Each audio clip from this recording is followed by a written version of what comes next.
the House. We're going to head to the other side of the Capitol. Congressman Scott Garrett, Republican from New Jersey, voted against the original bill. You changed your mind at all because Senator Allard just talking about all the pork barrel projects that went into the Senate's version. Yeah, no, my mind hasn't been changed because basically the bill has not been changed, at least the structural fundamental portions of the bill.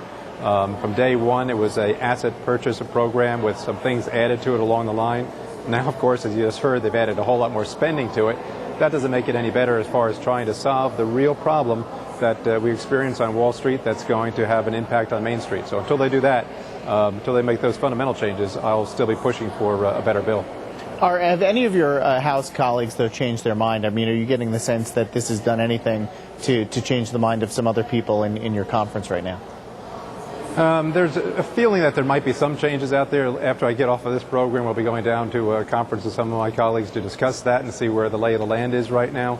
Well, not obviously, but you would sort of think that the House leadership was involved in these discussions and they would have had a say as to who they knew on each side of the aisle could be picked up by these provisions before the Senate took this first step. You would think that's the way leadership from both sides would have worked this through. All right, Dennis Schulman says, I want to read you this quote. The debate and crisis are the direct result of George Bush and Scott Garrett. I know you've seen the quote. What do you make of that?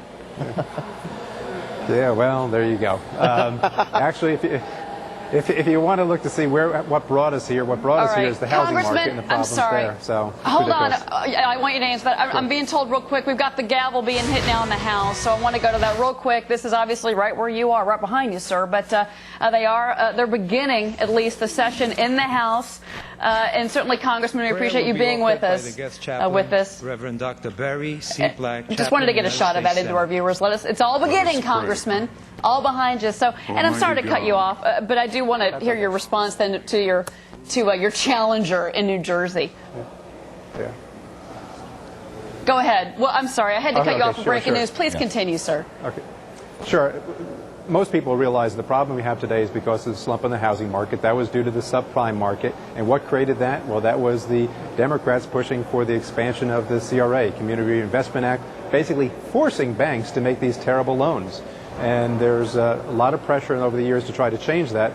But we know it was Barney Frank in our House and other Democrats in the House stopping any real reform all along. And if you go over the record for the last half a dozen years, actually goes back to George Bush and his former Treasury Secretary Snow, who came in and said, we got to reform these things, we got to fix GSEs, we got to put in a world-class regulator.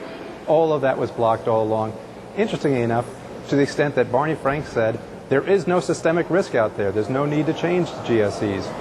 And he even said, this is amazing, he even said that once the GSEs collapsed recently, essentially, and the government had to take them over, he's going to block even further reform as far as the portfolios and the like. So ultimately, though, I mean, you're facing re-election as you know every 2 years. Can you go back to your constituents with a 10% reduction in their own 401k assets because of the vote that you cast, and say to them that that you think that you did the right thing in blocking something if the market is telling you otherwise? Because that move Monday will happen, again on Friday if you guys vote this down.